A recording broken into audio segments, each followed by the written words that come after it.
बिस्मिल्लाहिर्रहमानिर्रहीम। हज तमत्तो का मसनून तरीक़ा। हज तमत्तो के लिए सबसे पहले उम्रा अदा करते हैं। एहराम पहनकर मीक़ात से नियत करेंगे, उम्रा अदा करेंगे और एहराम की पाबंदियों से फारिग हो जाएंगे।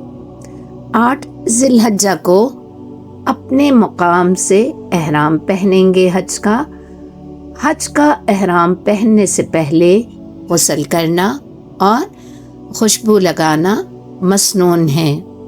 एहराम पहनने के बाद नियत करेंगे लब्बैका हज्जा, तलबीह पुकारना, लब्बैक अल्लाहुम्मा लब्बैक, लब्बैक ला शरीक लक लब्बैक, इन्नल हम्दा वन निअमता लक वल मुल्क ला शरीक लक। और फिर ये कलमात अदा करना, अल्लाहुम्मा हाज़िही हज्जतुल ला रियाअ फ़ीहा वला सुमआ, कि इस हज से ना ही रिया और ना ही शोहरत मतलूब है।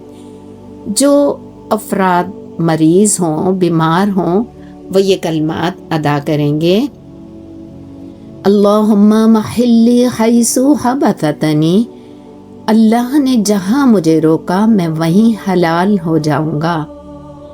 आपने अपने मकाम से ही नियत की, तलबीह पुकारी और वादी मिना के लिए रवाना हो गए।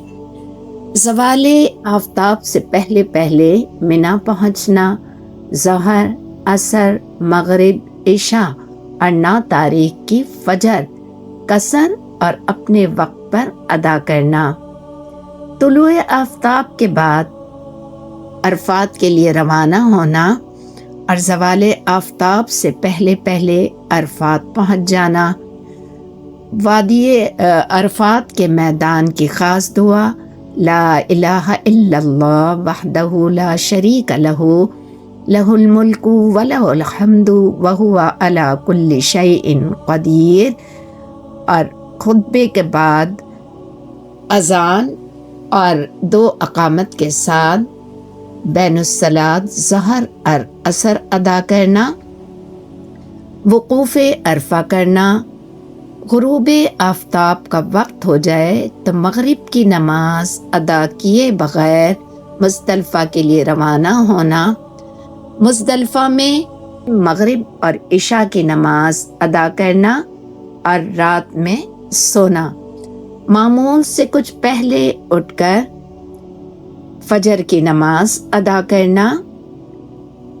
मशरल हराम पर पहुंचकर दुआएं करना और तुलुए आफ़ताब से पहले मिना छोड़ देना और फिर तुलुए आफ़ताब के बाद रमी करना जमराए उक़बा की।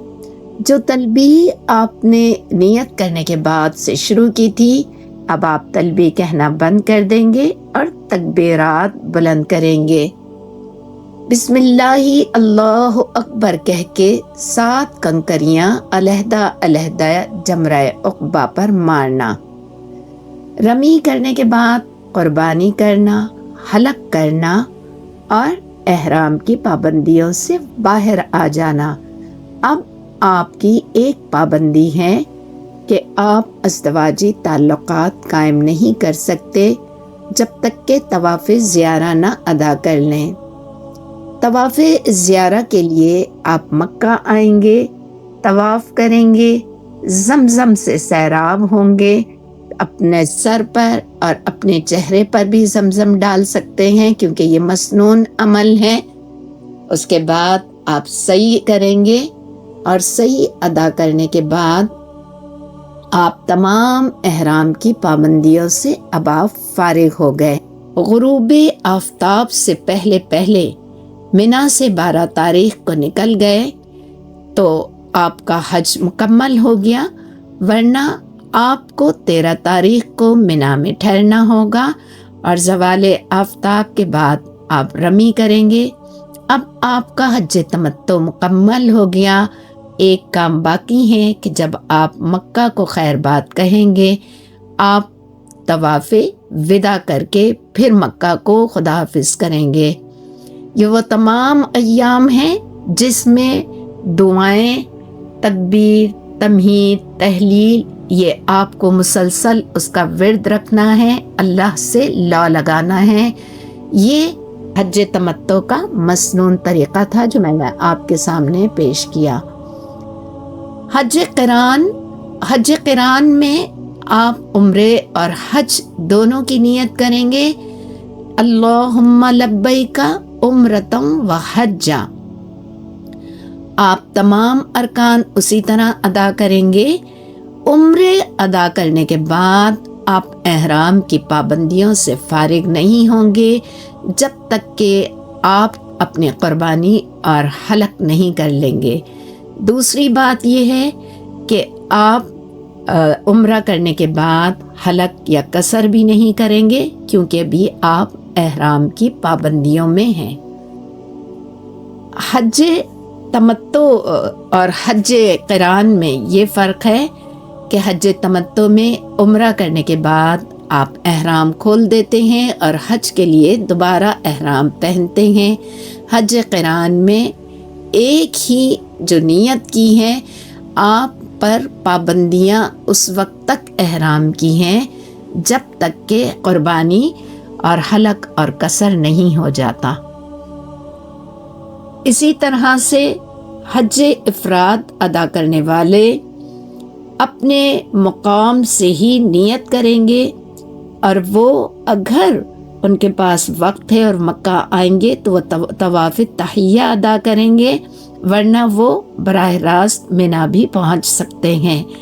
منا پہنچنے کے بعد ان کے لیے 2 طواف واجب ہیں، یعنی طواف افاضہ اور طواف وداع، اور انہیں سعی ایک ہی کرنی ہوگی۔ اگر انہوں نے طواف تحیہ کے ساتھ سعی کر لی تو وہ ان کے لیے کافی ہوگی، ورنہ انہیں طواف افاضہ کے ساتھ سعی کرنی ہوگی۔ اور اسی طرح حج افراد کرنے والوں کے لیے بھی قربانی واجب نہیں ہے۔ اللہ تعالی ہم سب کو حج کی سعادت عطا کرے اور حج مبرور عطا کرے، آمین۔ وآخر دعوانا ان الحمد للہ رب العالمین۔